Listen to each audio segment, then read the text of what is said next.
कर रहे फिर यूट्यूब पे ये डालना चैनल का नाम उसका IARI NHP cost NHP cast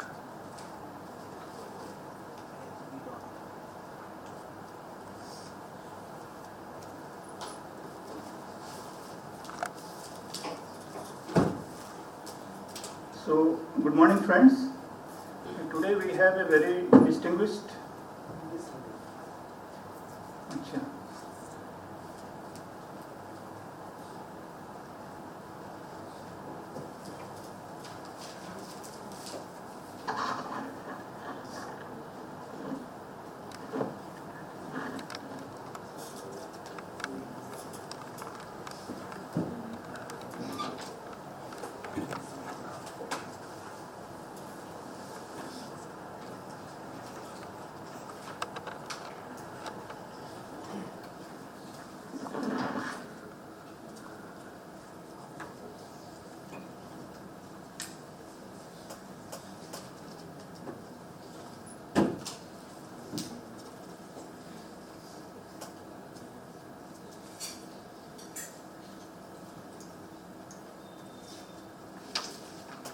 हो गया भाई कर दिया मैंने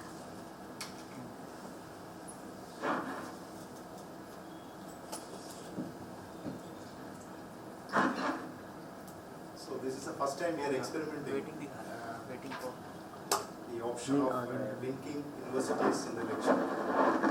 For the last 3-4 days we are facing some issues. Yesterday it went on, but there were some issues. Right. So shared, na? Link is working, na? Yeah.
Waiting for confirmation.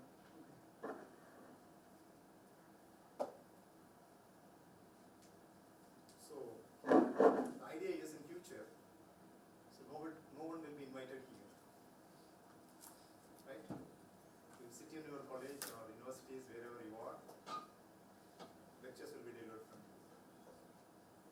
So to start with, we already drafted a course. It's the 10 sittings. Each sitting is for about 25 to 30 minutes. And that's what the education is saying. You cannot engage students more than 30 minutes if you want to convey something effective. Right. The topic we have identified is molecular basis of post-pathogen interaction. So it is only the entire course is condensed in 10 sittings. Each sitting is 25 minutes and 5 minutes discussion. So, and each sitting, the number of slides are not more than 25 slides. So this is now going on. I think the modalities have already started, and maybe in a month or so we will be launching that one. So we will be inviting university students to register for that course. The same mechanism. You have to register online, and it will be verified here, and you will be given a kind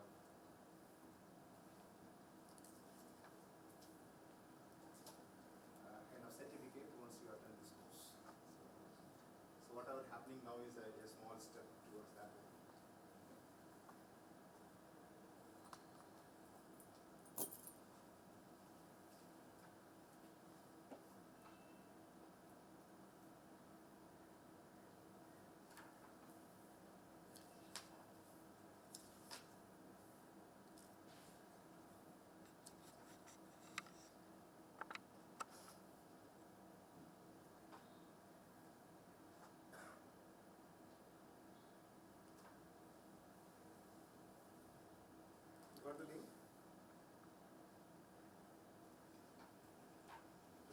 not connecting. Link is not connecting.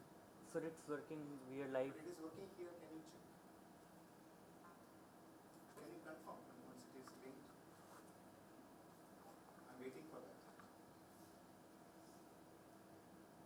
Okay.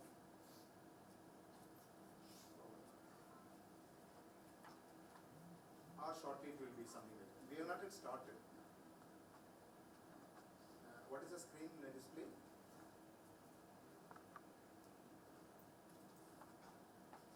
Okay, I'll check it.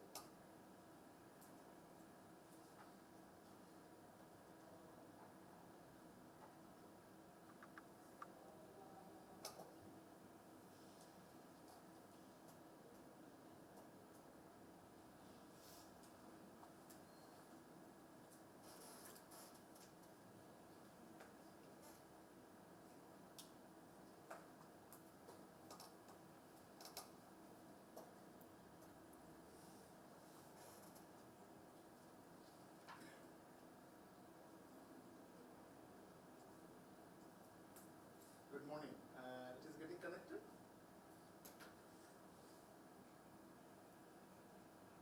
Yeah. It is connected now. Right, okay. Okay, thank you. Yeah. It's getting. So, good morning, friends. Sitting in our ACDP auditorium, and at the same time I also welcome student from US Bangalore and student of ICAR-IARI curriculum. So today we have a very distinguished speaker with us, Dr. A.Kumar, who is having about 28 years of research experience in the field of plant pathology with a special training on microbial genomics. He has handled several projects on associated microbes and mitigation of bacterial and fungal oomycete diseases of crop, especially on black pepper, ginger and rice. And he has worked on various biocontrol pathogens, especially this DBT. He has been a DBT overseas fellow at Wageningen University, Netherlands.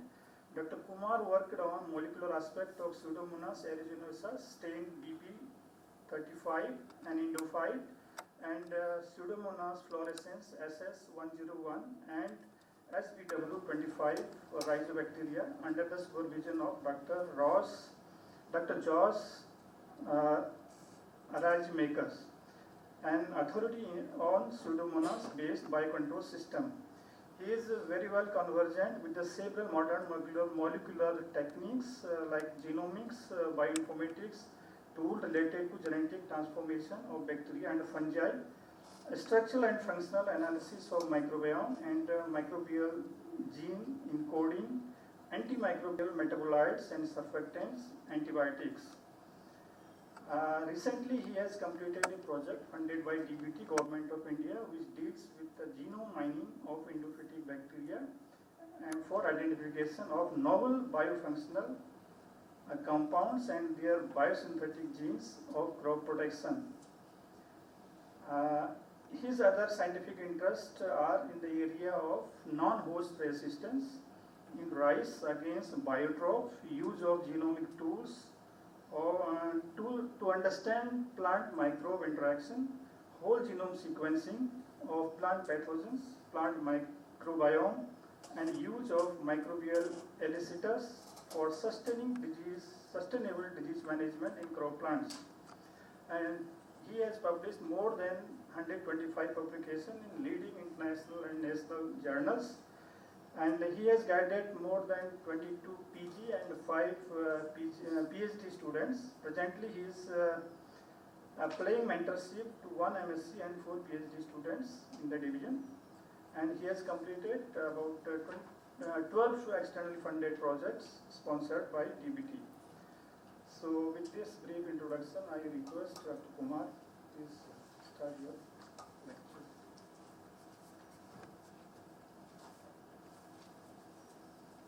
Thank you, Dr. Pant, for your kind introduction.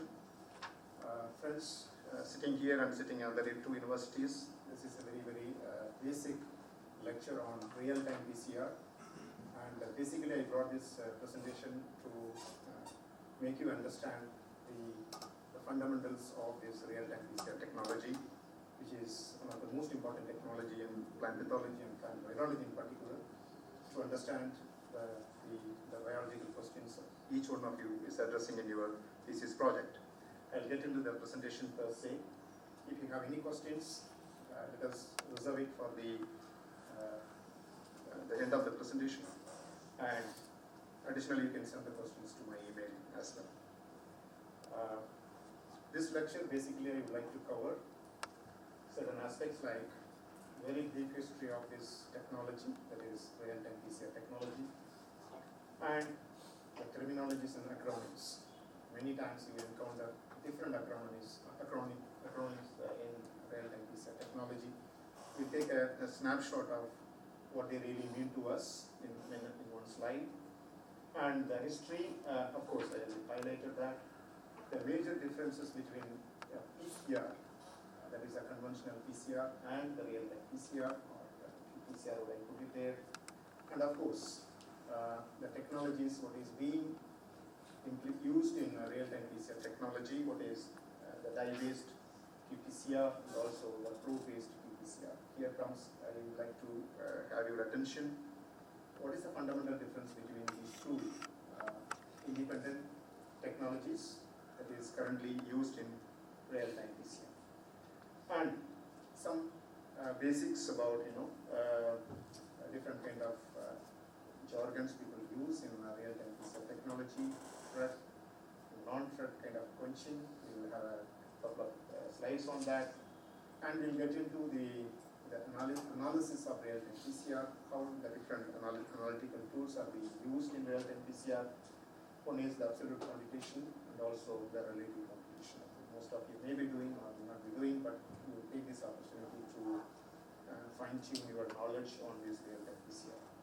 And of course the applications many of you may be knowing. Let us take some questions on that and let's have some interactions as well. So the technology, that is real-time PCR technology, is also called as a qPCR technology. That is nothing but quantitative polymerase chain reaction.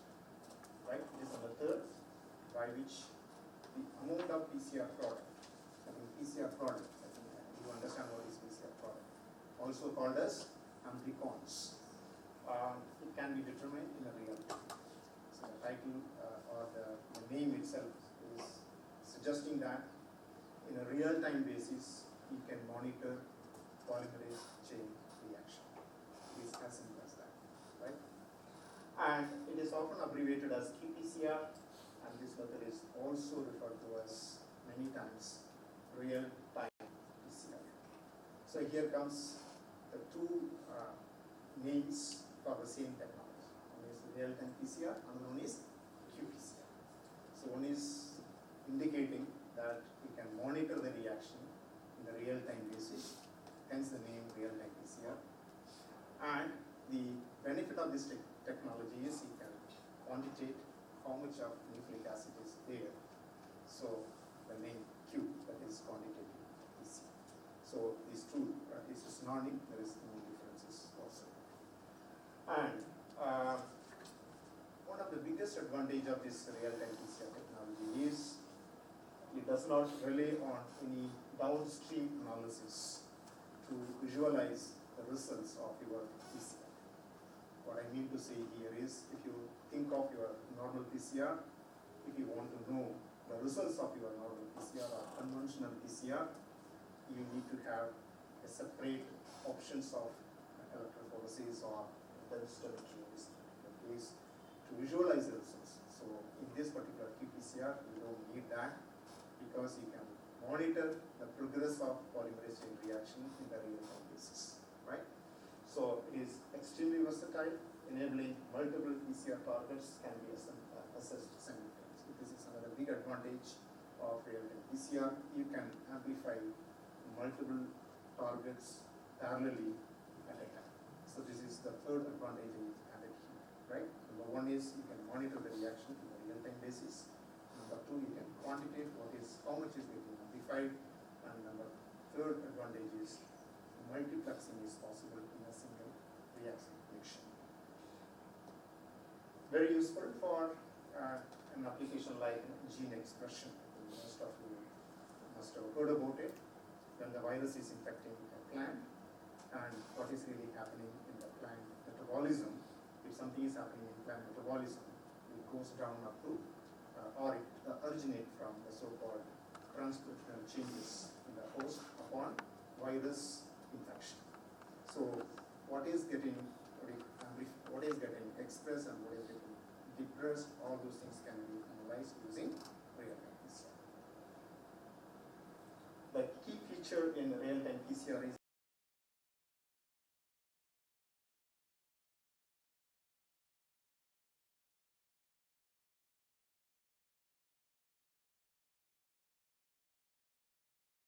we will be focusing more on that only.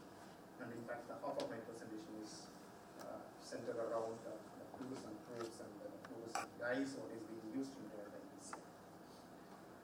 Let's see what has really happened in the past that eventually led to invention of a tool called real-time PCR, right?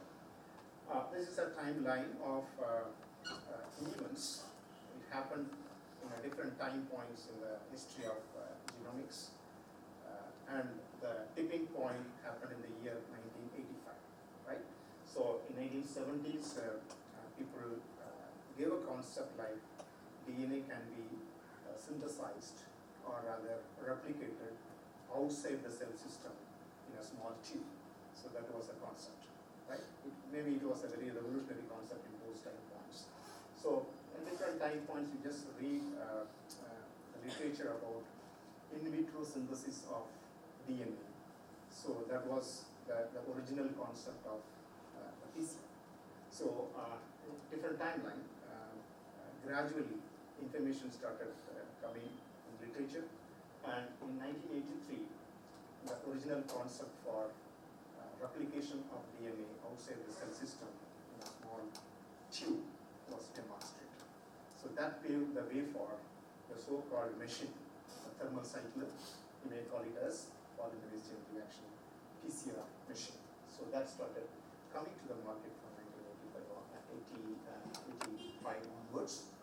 And the year 1989, one of the key ingredient in PCR, that is the enzyme which is going to, which is doing the polymerase function, and the journal Science has rated this molecule as the molecule of the year. The title was accorded to this particular enzyme, right? In 1993, the inventor of this particular technology was awarded the most prestigious award in science, that is Nobel Prize. So the nucleic acid amplification and the detection techniques are the most valuable tools in biological research. All of you are sitting here, especially those who are working on viruses. They are the starting point. Whoever is dealing with viruses, in fact, you need to amplify the so-called viral nucleic acid in order to study them in detail. So it is integrated in biology, in particular the plant biology. So you cannot do away these techniques if you want to really know more about plant viruses, right? And every branch of science, leave alone pathology and virology, in every branch of biology, you will find the role or the key role played by PCR. You cannot think of a biology research nowadays without polymerase chain reaction. So we have reached a stage.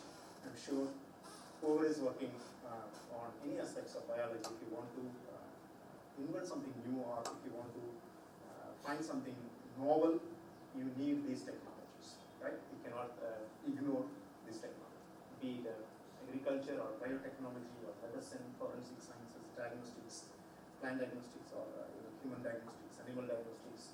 This method is very used in a very prolific manner. And in those days, before the invention of this real-time PCR, people were using this normal conventional PCR for various applications.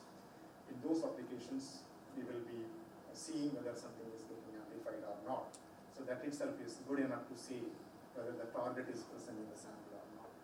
So later on, the scientist felt that it is not what is getting amplified alone is sufficient in biology, but we also need to know how much is getting amplified or how much is really present in the original sample.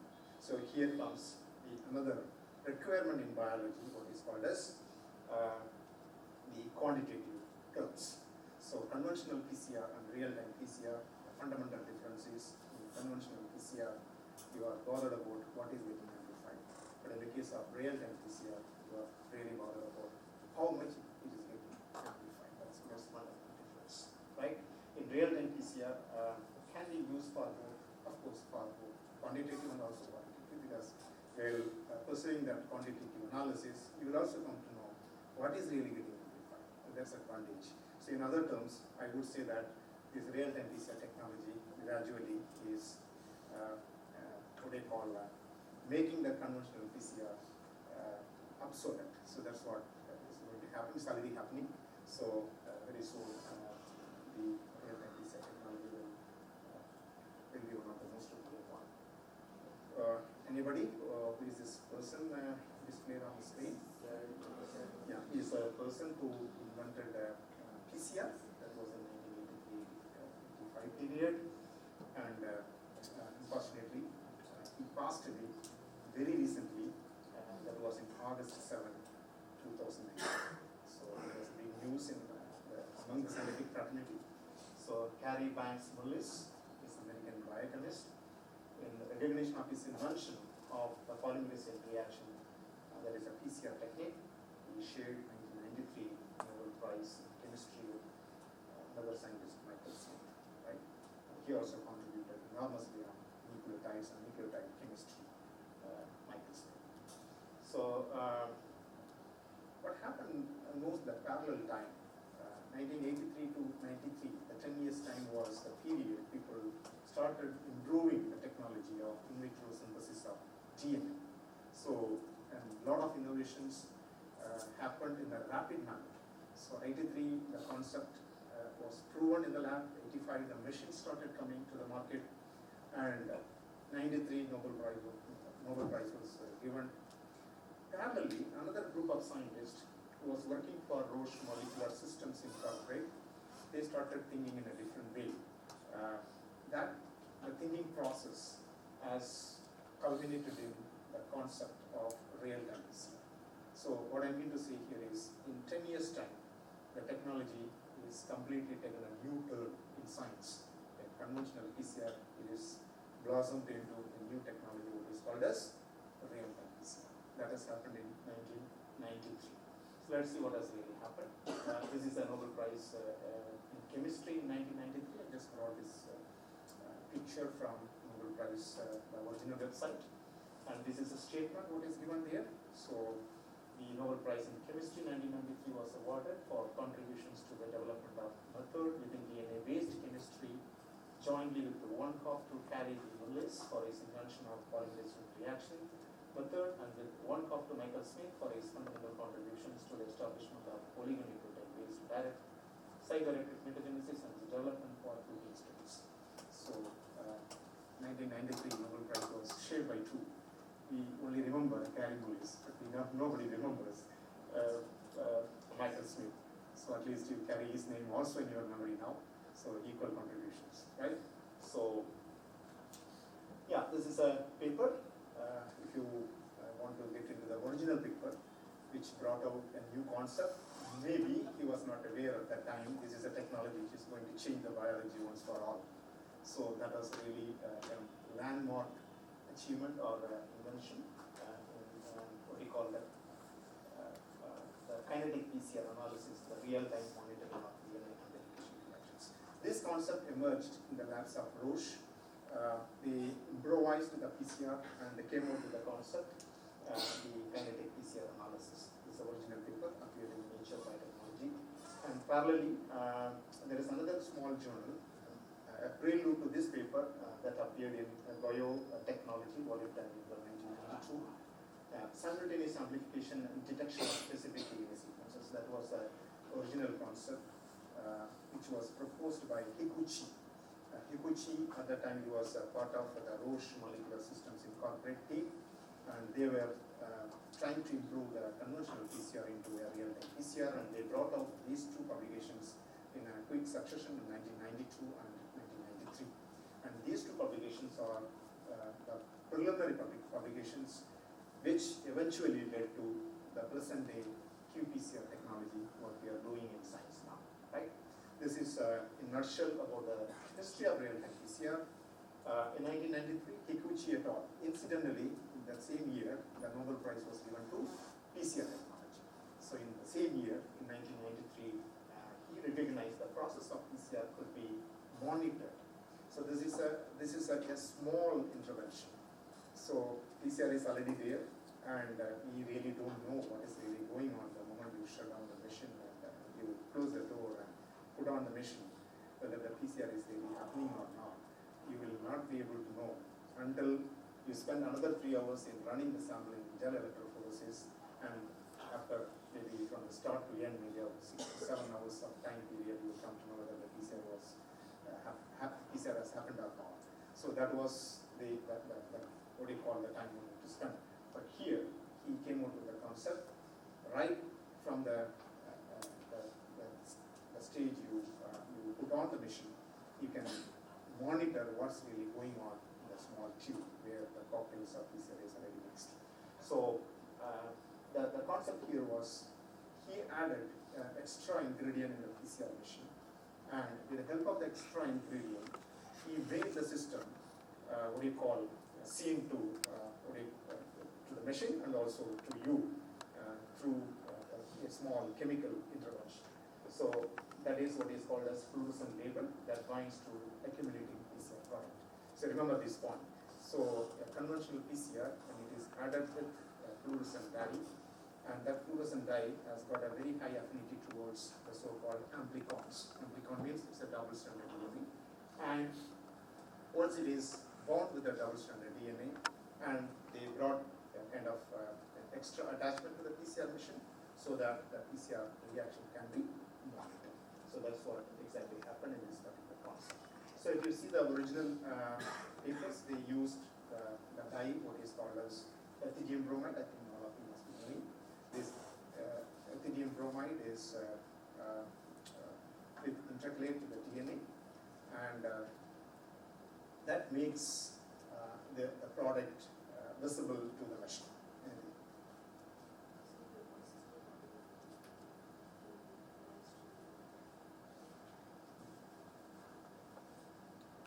Voice is audible? Yeah. Live stream it is not audible. I think I'll speak with closer. Yeah, I'm sorry for that. I think hope it is audible hereafter. As the concentration of PCR product increases, the intensity of the fluorescent signal also increases, and in those times they have used a chemical what is called as ethidium bromide. That is for the detection. So the discovery really paved the way for the modern day quantitative real-time PCR. The only difference is people stopped using this ethidium bromide, and they replaced it with much safer dye in real-time PCR, and those dye we'll be having some discussion. And in 1996, another technology came. They used a new concept of using a Tachman detection method. We'll be having a detailed discussion on that. And in 1996, much similar to the invention of PCR, and the PCR machine came in 1985. Here too, in 1996, the first machine which can do this real-time PCR came to market. That is from RBI, it is Applied Biosystems. They introduced first real-time PCR technique. This is sequence detection system. That was ABI 7700. That was the machine. So you can see this. This is the first real-time PCR machine ever came to market, and this machine helps you to set up real-time PCR in your laboratory. So little bit of the acronyms. Acronyms what is used in real-time PCR. Of course, qPCR, RT-PCR, and qRT-PCR. I think this terminology is quite familiar to all of you, right? What is PCR? That is nothing but polymerase chain reaction. qPCR is a quantitative PCR, which I already explained. real-time PCR, RT-PCR. Sometimes it is confusing.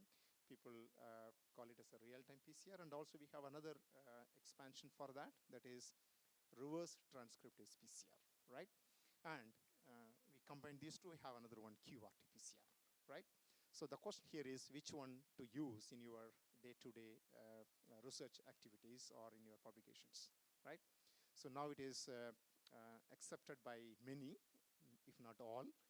The term qPCR is the most accepted one that conveys somebody has used real-time PCR in their experiment. So I would prefer to use qPCR to make it distinct from the conventional PCR. So it also conveys that somebody has used real-time PCR, right? This is, the acronyms are well integrated in biology now, but if you see literature, all these acronyms are very frequently used by different people, but I would prefer the qPCR as a standard one so that it no need to confuse the readers of that particular paper. Now let's come to the finer details of these differences in conventional PCR, which I highlighted already.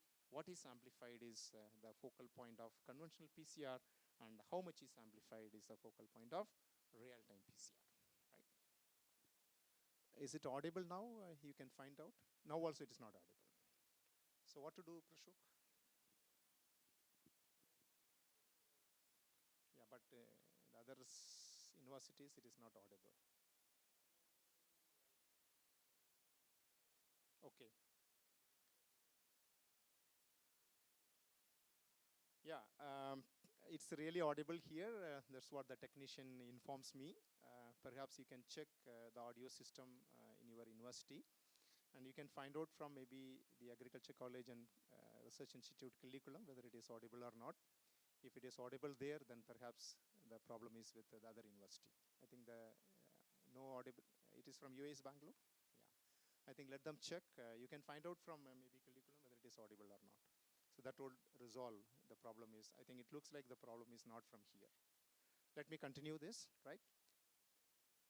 Yeah, what is amplified is the focal point of the conventional PCR, and how much is amplified is the focal point of real-time PCR, right? This is a specialized technique which allows you to monitor the polymerase chain reaction in the real time, right? Yeah, I already highlighted these points just to have a recap of the technique.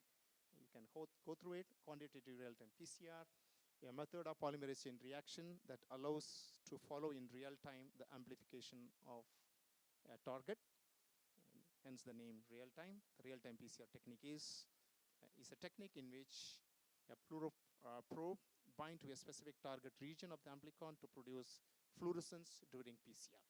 So it is nothing but a conventional PCR added with one extra ingredient. That extra ingredient is fluoroprobes. Okay, your time being you reserve this, understand this.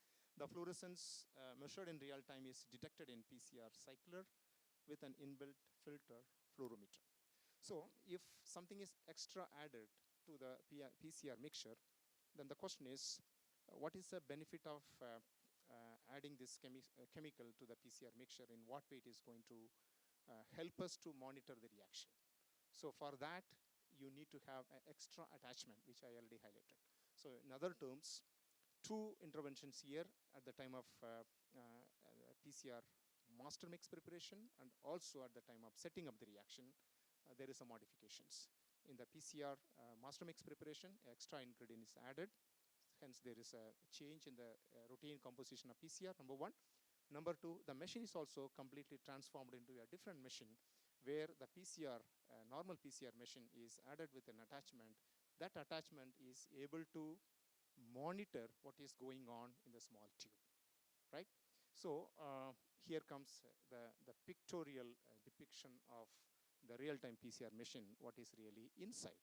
So in a simpler language, real-time PCR machine is a PCR machine combined with a monitoring system. The monitoring system here is called as spectrofluorometer. Try to understand this. A PCR machine which is attached with extra attachment. That extra attachment is called spectrophlorometer. So the spectrophlorometer, which monitors the reaction, what is going on in PCR tube, right? Let's see how it really happens. This is a spectrophlorometer, which is kept on the top of the PCR machine, where it can oversee what is going on in the tube, right? In the bottom, what you have is the so-called PCR machine. So in other terms, a PCR machine which is attached with a spectrophlorometer, it converts a normal PCR machine into a real-time PCR machine in a simpler language, right?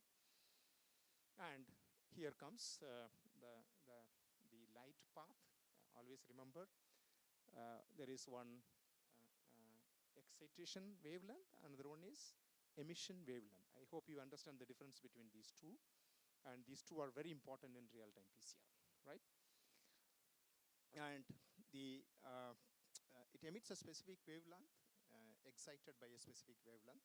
So let us get into a little more details. So this is a typical conventional PCR.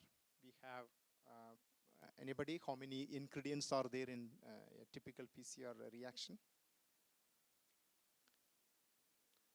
We have the buffer system, we have the so-called the substrate, that is a DNTPs.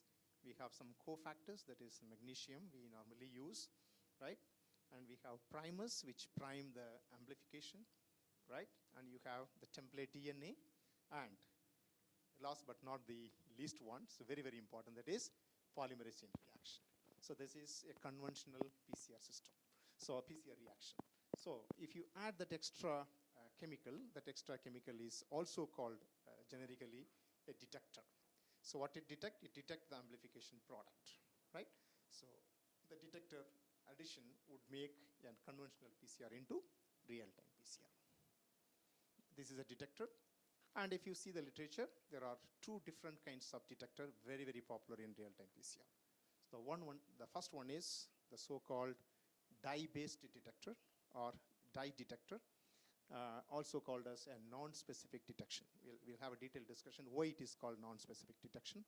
And another one is specific detection, what is also called as detective probes, right? Try to understand this. One is a fluorescent dye, another one is detective probes. These two are parallel technologies which is used to monitor the PCR reactions, right? And this technology, the dye-based one, is also called as dye-based quantitative real-time PCR, and or dye-based quantitative PCR, and another one is probe-based quantitative PCR. Let's take one by one. Dye-based quantitative PCR, right? So we know that ethylene bromide was the first one used in real-time PCR, right? Maybe the original inventor.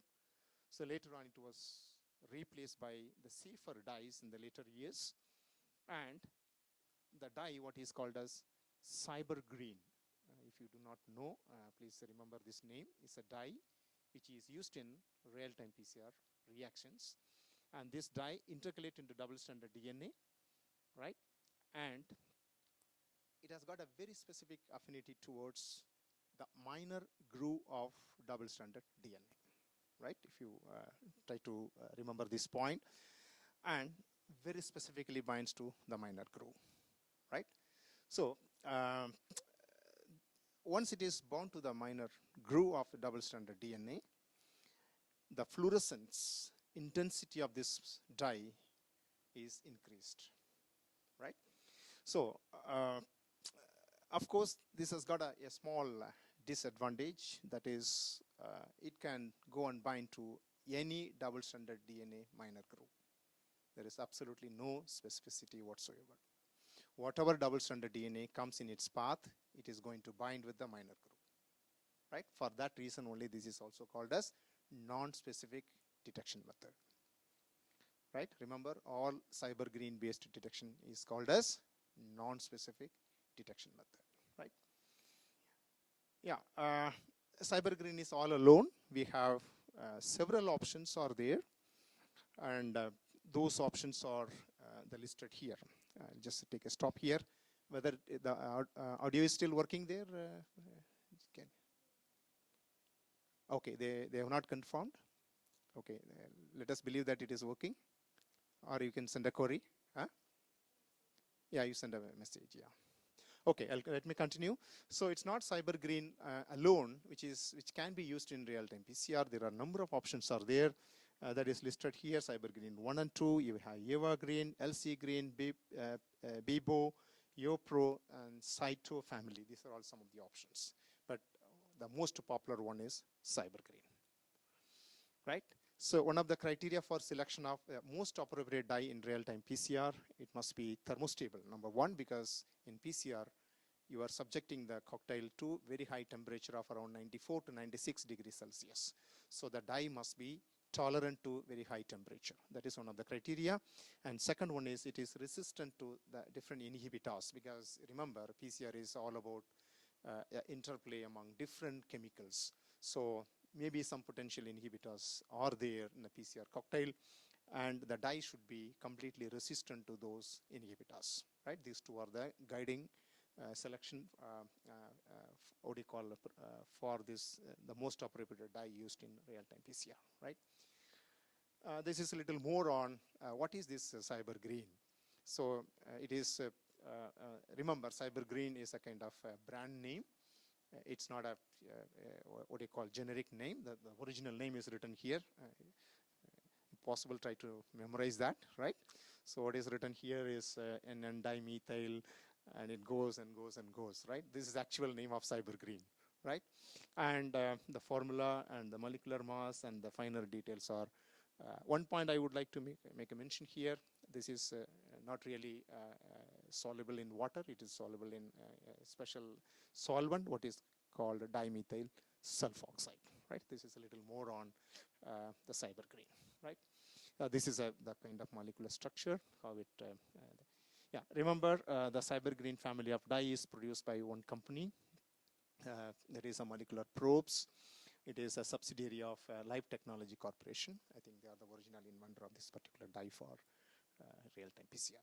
Let's see how this CyberGreen, not at all audible.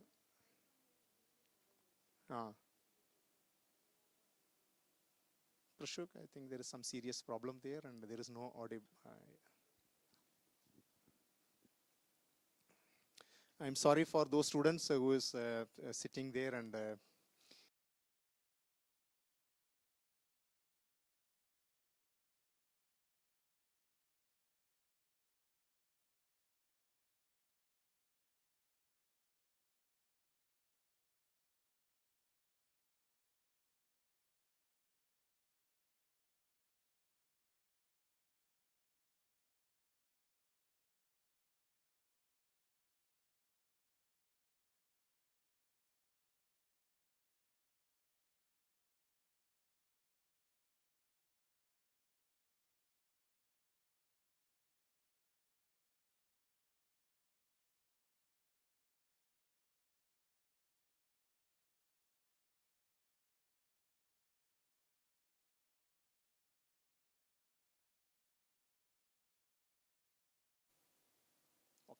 let me continue now.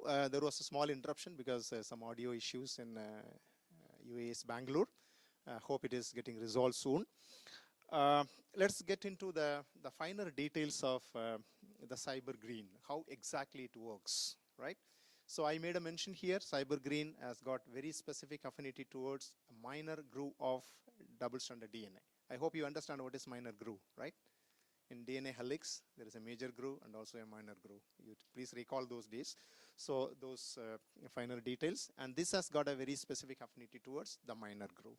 So what happens at the start of your PCR, you have everything floating in the, in a PCR mix. Your CyberGreen is also one among them, right? The moment the PCR is about to start or it's already started, that what happens there. So you please recall how the PCR is really happening. So the double-stranded template will become a 2 single-stranded, and the primer will go and bind to the complementary sequences. Then your polymerase chain reaction, polymerase enzyme will go and extend the primer beyond where it found, correct? Then the extension happens, right?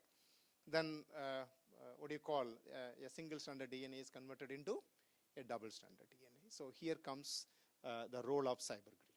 So the moment double stranded DNA is formed, you can see here the cybergreen molecule will go and bind to the minor groove, right?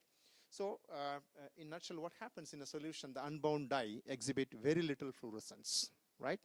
And the cybergreen one binds to the minor groove of the DNA double helix. After annealing of the primer, the dye molecule can bind to the double-stranded DNA, in particular the minor groove. The DNA binding results in a dramatic increase in the cybergreen one molecule to emit the light upon excitation. So what happens is with every passing cycle, there is an accumulation of double-stranded DNA. So when there is a double-stranded DNA accumulation happens, let us not forget the minor groove is already bound with the cybergreen. So every passing cycle, there is a increase in the fluorescent signal which is coming from the double-stranded DNA. So that means you start seeing the signal in the machine when a sufficient quantities of double-stranded DNA molecules are generated in the form of amplicons, right? This is pictorially, it is given something like this: the progressive increase in the fluorescence as the amplicon accumulates. And intensity of fluorescence is measured by spectrophlorometer, right? So what happens here? Initially, the number of double-stranded molecules are very, very small. So you just think of the mathematics in the so-called DNA amplification, right? Initially, the first cycle, what happens? How many new strands are produced? 2. The 2 becomes 4, right? 4 becomes. So there is a geometric increase in the number of double-stranded molecule, right? So what happens here actually? So the free unbound dyes are getting accumulated into the double-stranded DNA, right? So the intensity is measured by spectrophlorometer. One question I would like to ask here, right? When do you really see the fluorescence in the machine? Anybody has done real-time PCR before? Please raise your hand. Raise your hand. How many of you have really done it? Yeah. So when do you start seeing the indications of the fluorescent signal coming from the PCR mixture? After at least half of your cycle is completed. What I mean, if the number of cycles are around 30, the moment you start crossing around 15, 16, 17, and you start seeing the curve raising up, right? So why it is happening? We will have a separate slides on that. That would explain why there is a delay of around 15 to 18 cycles before you start seeing the fluorescent curve raising up. Okay, that's a very important point. We'll have a small discussion on that. So before I move on to the next slide, some advantages of dye-based real-time PCR. It's very easy. All you need to do is you just add cybergreen in the PCR mixture. If you have a real-time PCR machine in your lab, you are ready for real-time PCR experiments. It's very easy. No complications, right? It's cheap, easy to handle, very sensitive and effective. The disadvantage, which I already told you, it is completely non-specific. So the dye can go and bind any double-stranded DNA, not necessarily it is coming from the target. So keep this point in your mind. Is it clear? That's a dye-based qPCR. So initially you have a lot of free unbound dye in the mixture. After the amplification, the unbound dye is bound with a double-stranded DNA, and the double-stranded DNA emits the fluorescent signal. So that's what happens with dye-based real-time PCR.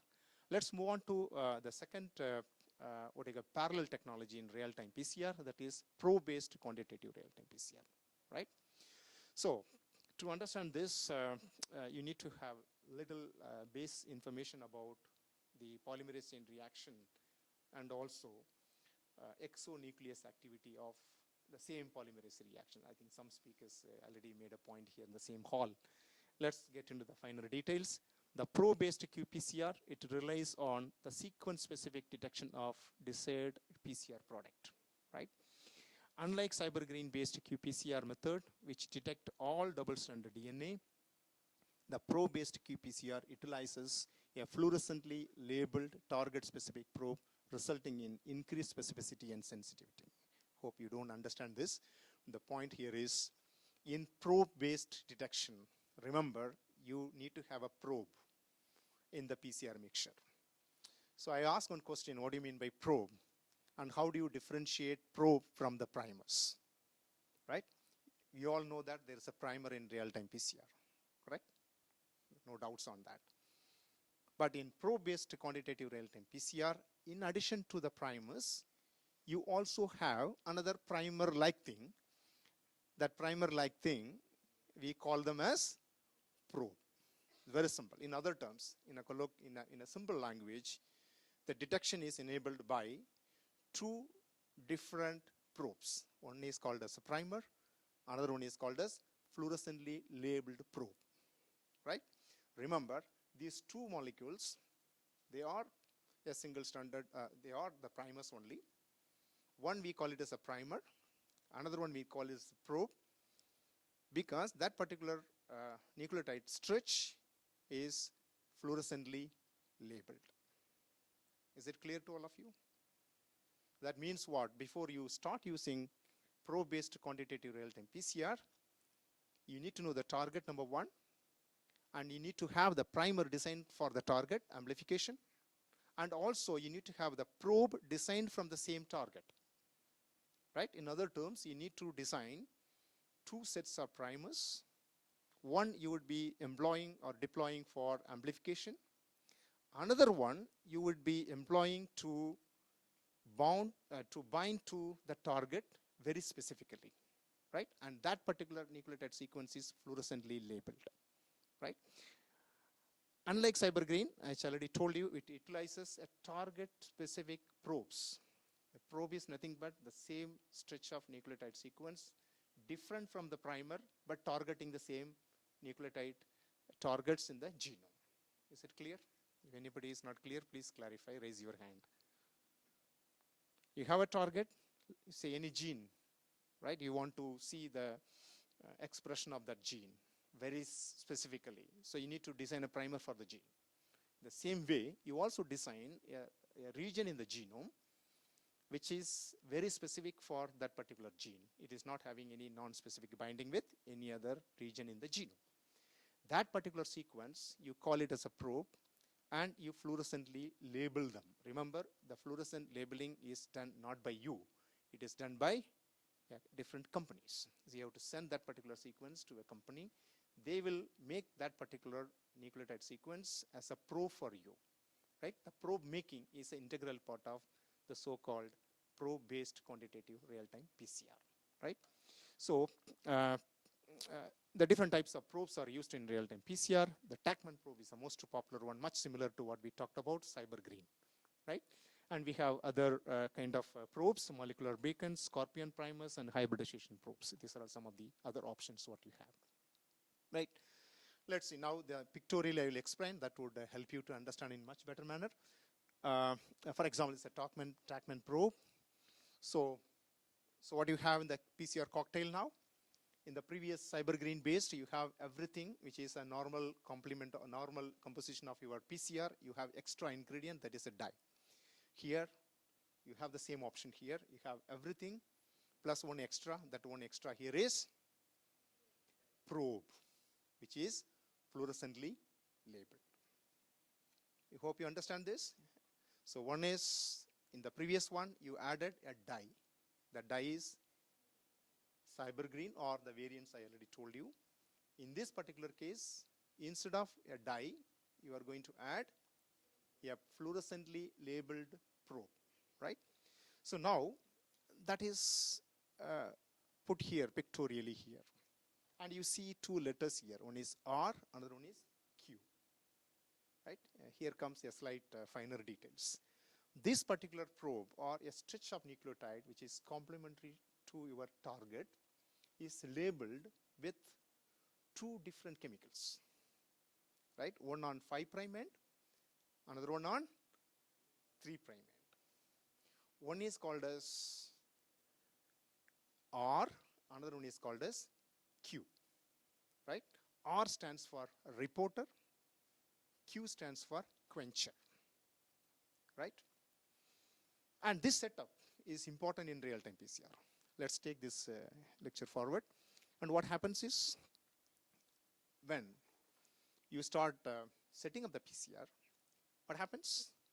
When intact, the fluorescent dye of the reporter is quenched due to its proximity to the quencher. What happens is that the cycle 1, you have everything plus the probe. The probe is having 2 molecules attached to it, one on 5' end, another one on 3' end, right?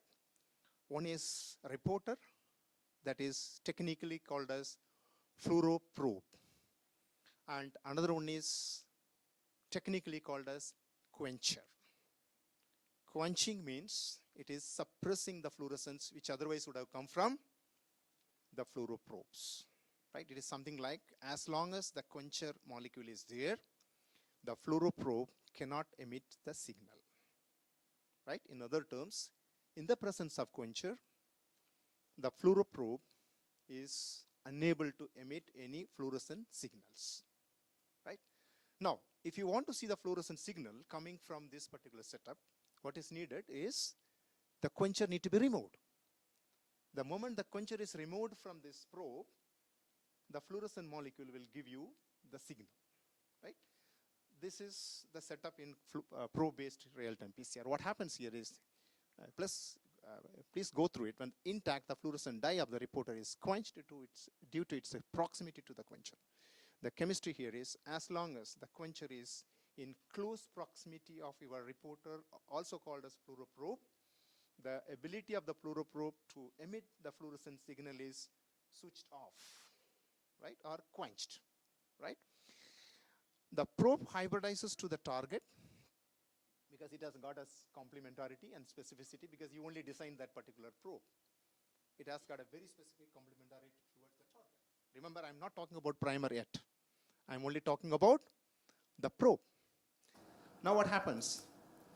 You have a polymerase enzyme which is going to add the nucleotides, right? So it is adding the nucleotide in 3' to 5', but the same polymerase enzyme is having additional activity, what is called as 5' to 3' exonuclease activity. In fact, we are exploiting this particular property of this polymerase enzyme to remove the quencher which is in close proximity to the fluoroprobe, right? So what happens when the primer is getting extended with the help of polymerase enzyme? The same polymerase enzyme will encounter the probe which is bound to the target somewhere away from the primer binding site. So it started cleaving whatever nucleotide coming in its path, including the quencher and also the fluoroprobe, right? So it is chewing off the nucleotides from 5' to 3' exonuclease activity of this TAC enzyme, which cleaves off the reporter, not only the reporter, but also the nucleotide sequence and also the quencher. So now the quencher and fluoroprobe, they are separated from each other, right? And the dye is released into the PCR cocktail, right? So there is no DNA binding here. The dye is freed from the quencher. When the dye is freed from the quencher, technically it can emit the fluorescence, right? So now the reporter is separated from the quencher and the fluorescent signal started appearing, and the signal is proportional to the amount of amplified product in the sample. The next slide will give you much better manner. This is the fluoroprobe, much similar to the primer. You have the fluoroprobe, that is a reporter. You have the quencher, that is written as Q here. And what happens in the cycle 1? You have a double-stranded DNA template. You are subjecting the template to 94 to 96 or 98 degrees Celsius. That is what is called as a denaturation temperature. What happens? It is made into 2 single-stranded DNA, right? So the moment 2 single-stranded DNA is formed, what happens? In a mixture, you have DNTPs, you have primers, you have magnesium, you have all other ingredients which is needed for the reaction to happen. So the primers and probes will go and bind to the complementary sequences on the target. So I'm just depicting the probe here. Primer will come a little later. So the probe, which is synthesized or custom made by you with the help of some companies, they added the quencher, they added the fluoroprobe on the nucleotide sequence that you call it as a probe, and that is binding to the single-stranded DNA here, right? Now what happens? So now this is already bound to the single-stranded DNA, and it is happening parallelly. So you have the primer somewhere is going to bind to another region in the target, which is having the complementarity, right? And this primer bounds, and it start, priming the reaction with the help of TAC enzyme, right? So what happens now? So now the primer start extending it. So the green color one is the TAC enzyme, which start extending the primer. So once it start adding the nucleotide, whatever comes in its way, that is in the form of probes, right? It start ripping off. For example, here, first, what do you call, the quencher is removed, and what do you call, the other nucleotides in between, and also the so-called probe, everything is removed now. You can see here, only the primer is here. The primer binding on the complementary template, the DNA polymerase.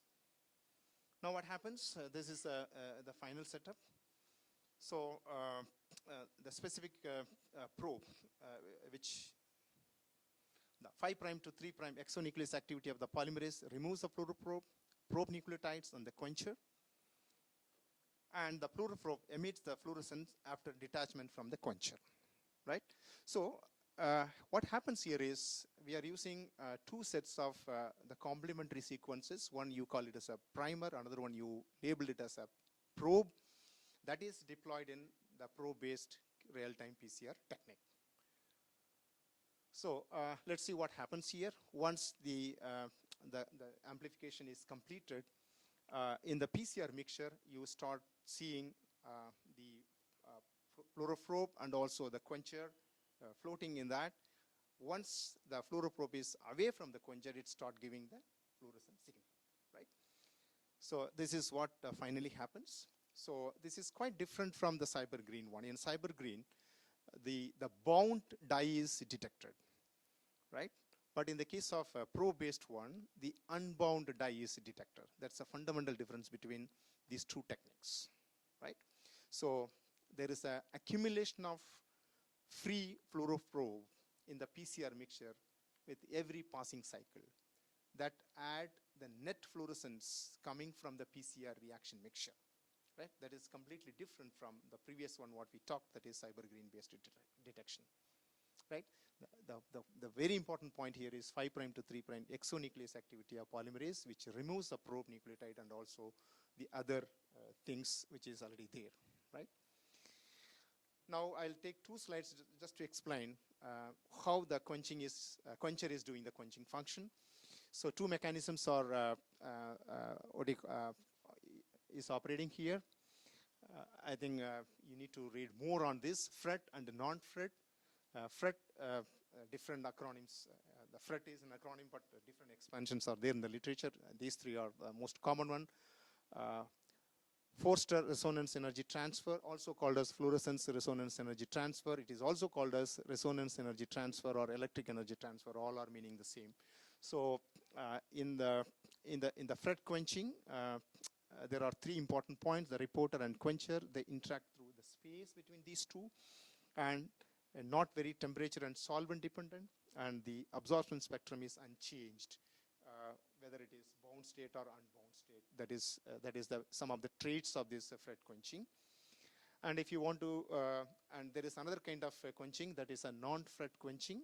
Here, the physical contact between the reporter and quencher is here, and the temperature and solvent dependent, and the absorption spectrum of the reporter is distorted. So these two are explained basically two are highlighted to explain how the quenching is happening on the fluoroprobe with the help of quencher, right? If you want to know more about this FRET and non-FRET quenching, please this particular website, the quenching mechanisms in nucleotide probes. It's a beautifully designed, student-friendly website. You can just go through this website and every small finer details are explained in a much better way. So please remember, BioSearch Technologies. For the benefit of students, I brought this slide, and all finer details how this FRET and how this non-FRET quenching is really happening with all basic the physics details is given in this particular website. Little more on the type of reporter, the fluoroprobe. FARM, JO, and TET, they are very popular. TET stands for tetrachlorofluorescein. FAME stands for fluorescein amidite. And JO is 4,5-dichloro-2,7-dimethoxy carboxyfluorescein. These are some of the examples for the fluoroprobe, what is being used in probe-based real-time PCR. And this is some examples of quenchers. And we have BHQ, that is black hole quencher 1. We have TAMRA, that is tetramethyl rhodamine. And MGP, that is minor groove binder. These are some of the examples of quencher. Remember, the probe is bound with the two different molecules. One is the fluoroprobe, another one is the quencher. And again, the great deal of discussions and information is already available. Which two combination we have to go, right? Because I've already put here 3 different dyes and 3 different quenches, and people use the 2 different combinations. The time is really not allowing us to explain in depth. You can please enrich your knowledge by visiting those websites. The advantage of the probe-based real-time PCR, it's very, very specific because you are deploying 2 different probes. One you call it as a primer, a conventional term for real PCR, and another one is a probe, which is custom made by adding 2 different chemicals. One is a fluoroprobe and another one is quencher. And multiplexing is possible because you change the fluoroprobe, which is having a different excitation or different emission spectrum. This is how the different color systems in PCR, real-time PCR works, right? If you go to market, people will ask whether you want a 4-color system or 5-color system. Basically what they mean is the ability of the machines to capture light with a different kind of wavelengths. So they mean only that, right? And a disadvantage, definitely you need to custom made your probes. That is a technically demanding, and it's a pretty expensive. And also there are reports that false results sometime it appears. And this is the application a little bit. I'll see what you call one of the applications in real-time PCR is what is called as reverse transcriptase PCR. I think all of you must have studied this, especially the viruses with RNA as a genetic material. This is one of the tools normally people use, right? The reverse transcriptase, I just brought this slide for those people who is not having a great idea about it. Remember, RNA is converted into a cDNA, and the cDNA is used as a template here. This technology is what is called as a reverse transcriptase PCR, right? That is slightly different from real-time PCR. Of course, in real-time PCR also you can use cDNA as a template to study the expression or to study the copy number of the target. So we'll come to that a little later. So 1-step and 2-step PCR, I think many of you must be knowing. So in 1-step real-time PCR, every reaction is carried out in a single tube. So I already told there is a conventional PCR which is added with a fluorescent dye. It becomes a dye-based real-time PCR. If you add a fluorescent probe, then it becomes a kind of probe-based real-time PCR. In the whole cocktail, if you add a reverse transcriptase enzyme, then it becomes a 1-step real-time PCR for RNA templates, right? So this is 1 step. And in 2-step, there are situations where you need to go for 2 steps also. In 2 steps, what you do, you synthesize or you make enough of cDNA and you preserve them somewhere in the lab and use them on the need-based in a second application, that is a real-time PCR. Here it is 2 steps real-time PCR. So it's very simple. Here everything mixed together in a single tube, that becomes a single 1-step qPCR, and you segregate that into 2 independent work. You make a cDNA and preserve them and use them as a template in the real-time PCR, then it becomes a 2-step real-time PCR. Requirements, of course, you need a machine and a template, that is the target, whatever you want to study about, and of course primers. So I just highlighted one particular website here that really guides you to synthesize the real-time PCR primers. So you just Primer Quest is a tool that is integrated in a company website, what is called IDT, that is Integrated DNA Technologies. And this is one of the most popular choice for designing real-time PCR primers. And if you have time, you can get into this particular tool. Primer Quest is a tool, right? And you have Tachman Probe, in the case of probe-based, or you can use the dye cybergreen in the case of dye-based. Of course, you need to have DNTPs, you have magnesium, you have, of course, the enzyme, which is a normal ingredient of your PCR. Of course, the buffer, it varies from system to system. This is a website of the Primer Quest. Excuse me. So you can register your name, generate your own username and password, and you can use that particular portal for your routine kind of work. Any kind of primer designing, you can use this particular website. Cycling conditions, there is not big difference. You have the conventional PCR cycling conditions. You have a initial denaturation, you have annealing, extension, and of course the repeat. Usually we go for around 35 to 40 cycles, and of late we are restricting up to 30 cycles. So that is one of the options nowadays. Excuse me. So up to this point, what I conveyed to you is some of the fundamentals of real-time PCR. The focal point is on dye-based detection and also probe-based detection. From here on, we'll just move on to a little more on the visualization of the so-called PCR reaction, right, and the different stages.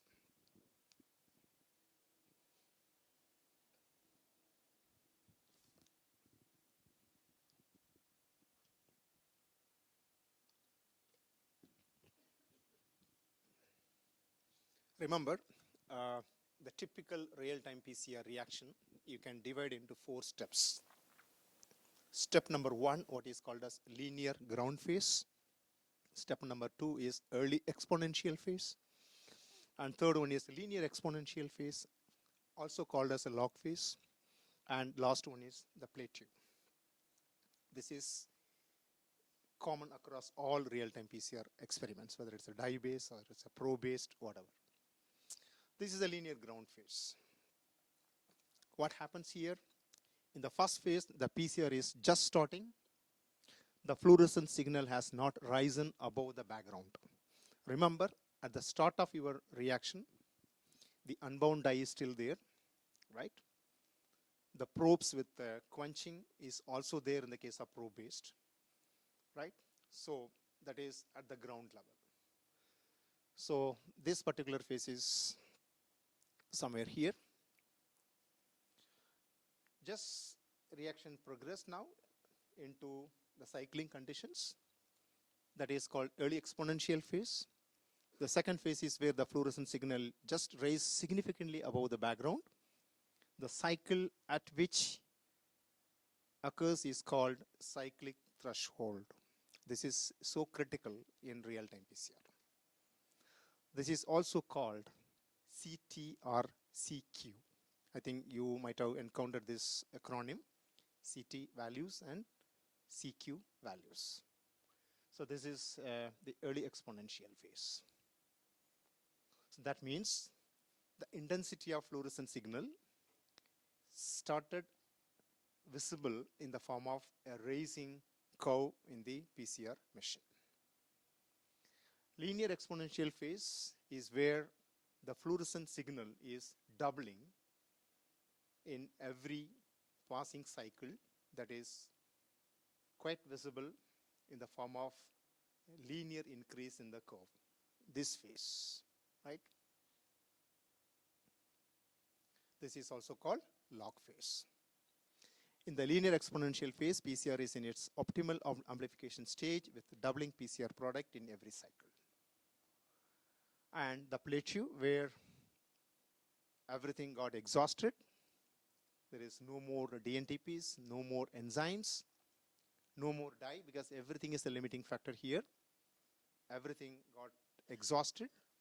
Then even if you continue the cycling and the curve is no longer raising, it takes a plateau. This is a typical 4 stages of real-time PCR. And come to the data analysis. Baseline of amplification plot is one of the popular jargon we use in real-time PCR. That's the initial cycles of PCR. There is very little change in the fluorescent signal because the machine is unable to see the fluorescent signal coming, or the capability of the spectrophlorometer to capture the signal is not sufficient to display in the form of a curve, right? That is what is baseline amplification plot. And increase in the fluorescence above the baseline, which indicates there is an accumulated PCR product.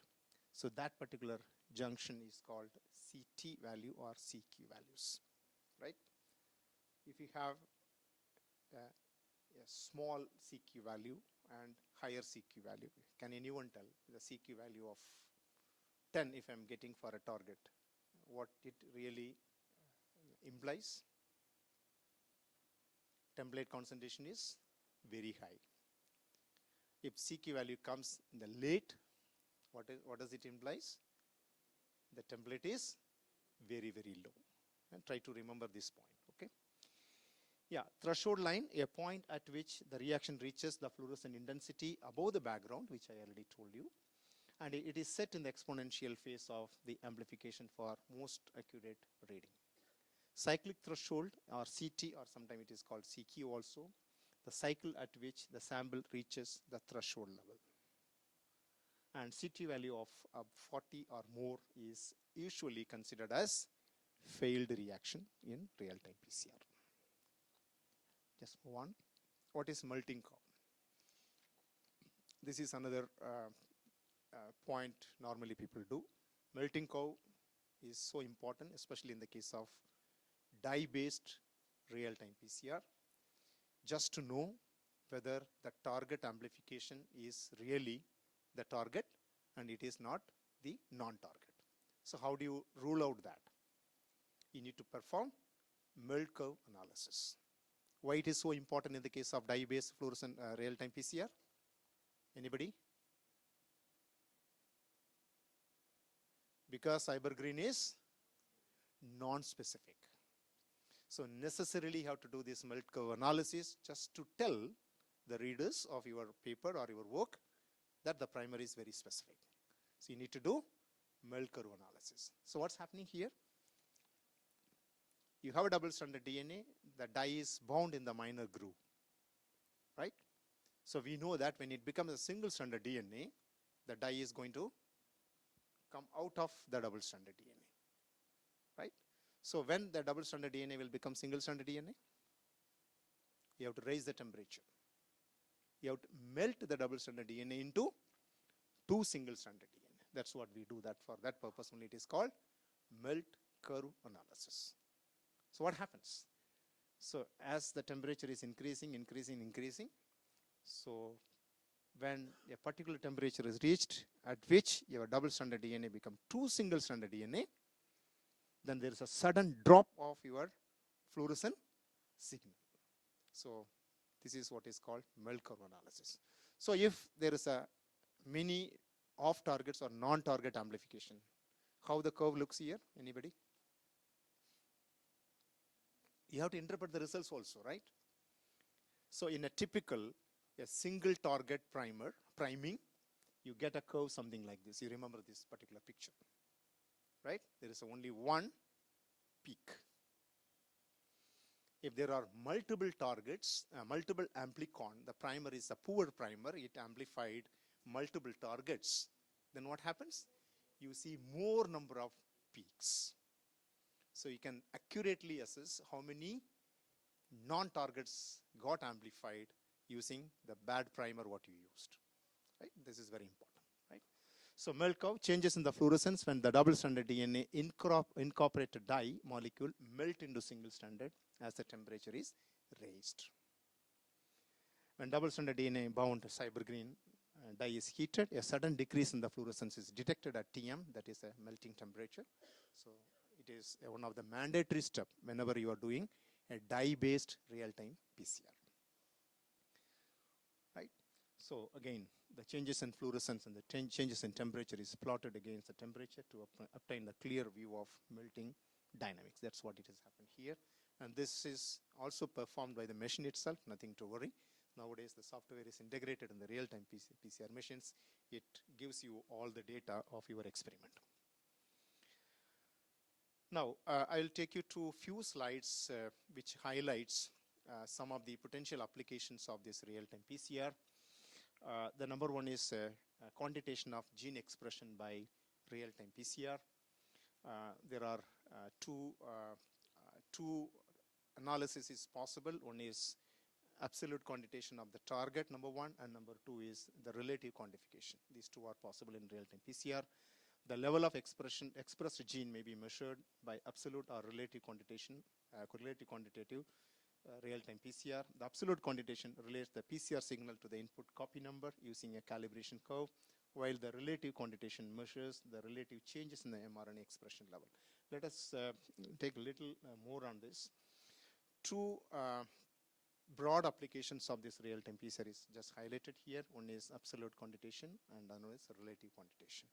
In absolute quantitation, which determines the expression level in absolute number of copies, and in relative quantitation, which determines the fold changes in the expression between two samples. I'll try to explain in one particular slide in future. Little more on this absolute quantitation. What is needed here is you need to have a standard curve. So normally what you do when you want to quantitate something, whether it is spectrophotometer based quantitation, normally we do a standard curve making with very high, what they call closer to 1, the regression values, right? One is absolute value. We try to achieve that, the regression coefficient. Same thing here. You need to make a standard curve using a known quantity of your target. So that's number one. Number two, the standard curve is based on a serial dilution of the sample with a known copy number, and the CT value or CK value of the each standard is plotted against a logarithmic of the known concentration, and the standard curve is then used to estimate the concentration of the unknown samples, right? This is nothing but the routine kind of thing what you do in a spectrophotometer. There is no difference. In the case of relative quantitation, you are comparing your target with something else which is constantly expressed in the plant, right? Suppose I'll take one small example here. In plant, when it is infected by viruses, there are a number of genes got differentially expressed. Remember, there are genes in the plant, what is called as housekeeping genes, sometimes whose expression is not changed at all. It is constant, whether the plant is infected or not, whether the plant is subject to the differential condition or not. Those genes are what is called as reference genes, right? And you compare the expression of your target genes to the reference gene.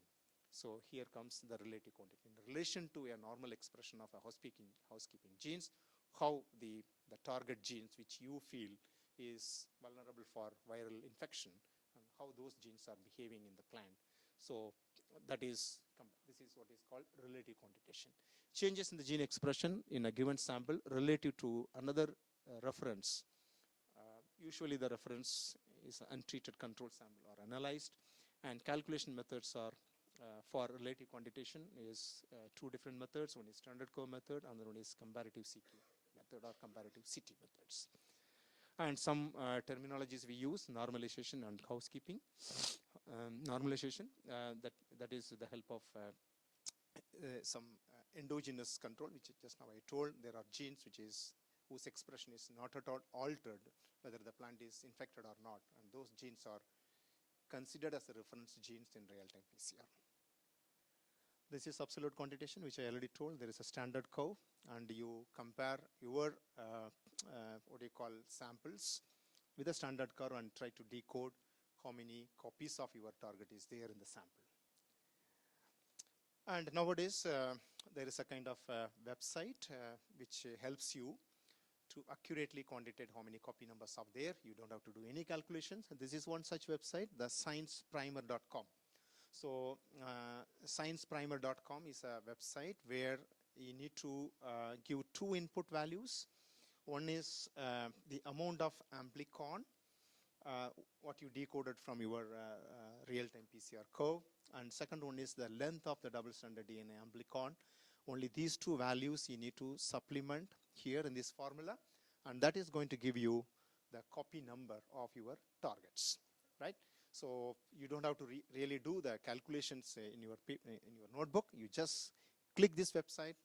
That takes you to a window something like this, and you supplement, you just feed those values, whatever you decoded from your CQ standard curves, your amplification curves, and those values, you just click of your button, you start getting the number of copies of your samples. So this is very simple. So what is needed here is you need to X and N, you have to supplement in this particular tape, in this formula, if you want to do it manually. Otherwise, you just feed the values here.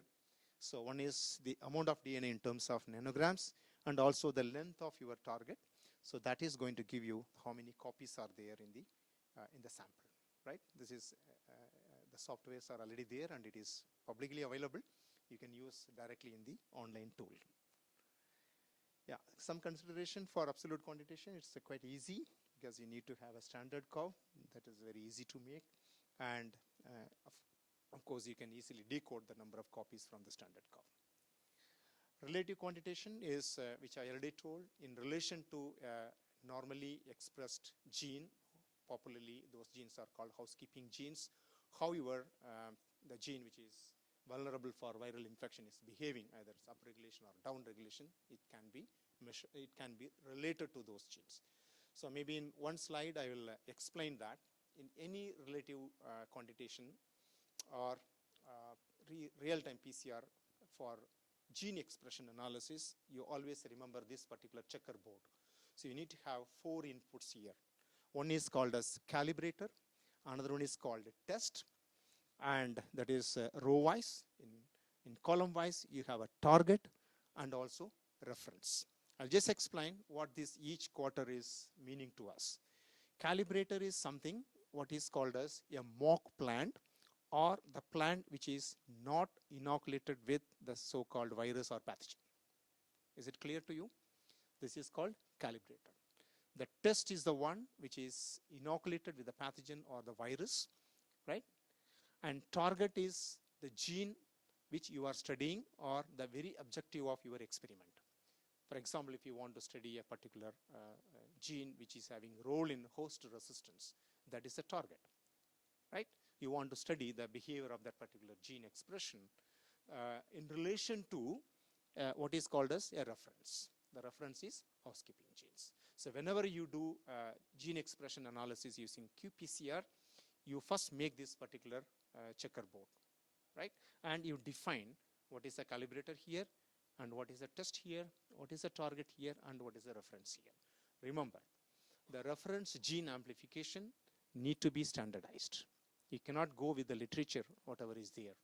You need to standardize and ensure that the quantum of target, what is amplified, is constant across different experimental conditions. So that is one of the criteria of the so-called selection of reference genes. Sometimes you find even a dedicated paper on this, just to standardize what can be the right reference gene for qPCR, RT, real-time PCR for gene expression analysis. People do it deliberately. They don't go with the literature reports. What can be the right reference gene for gene expression analysis? You need to really standardize that. Okay. So here, for example, you have a calibrator, a mock plant. You have a test, the same mock plant. Remember, the mock plant and test plant, they should be genetically identical. You cannot take a completely different species level boundary. You have to go for exactly the same genotype, right? And target, of course, that is your primary objective of your experiment. And reference, you need to standardize, right? Now, once, for example, I will tell you the test target. What can be the target? It can be, in the typical plant pathology experiment, it can be effector genes. Right? You want to study how the effector genes get expressed in the presence of the host material. That is one option. Put the other way around, it can be the receptor genes which is there in the host, how it behaves in the presence of the pathogen. So these two can be studied using this approach, right? And the most common statistical approaches are, you remember this, I'm not going to elaborate that. Very popular methods are three popular methods. Leeuwenhoek method or double delta C method is a very most popular one. We have delta C method using a reference gene, and also FAFL method. These three methods are very popular in the gene expression analysis, right? And for relative quantitation, of course, one of the biggest advantage of relative quantitation, you don't need to know the targets, right? The quantum of targets. With that, I'll move on to some of the applications. We are already explained in length. A gene expression analysis is possible. You can detect the mutant genes. You can copy number estimation. The potential application in pathology is pathogen and microbe detection or quantitation, or even viral load estimation is possible with the help of absolute quantitation using standard curve. And of course, SNP analysis is also possible, and many more applications which you can design in real-time PCR. So these are all some of the machines, what is very popular nowadays. And light cycler 96 from Roche is one of the most popular one. We have from ABI, number of machines are there. From Bayer, these are some of the companies who sell these kind of products. So with that, I conclude. I think we had some interruption in the form of audio quality that delayed this presentation by another 20 minutes. So otherwise, I hope everything went on well. If you have any quick questions, we'll take it.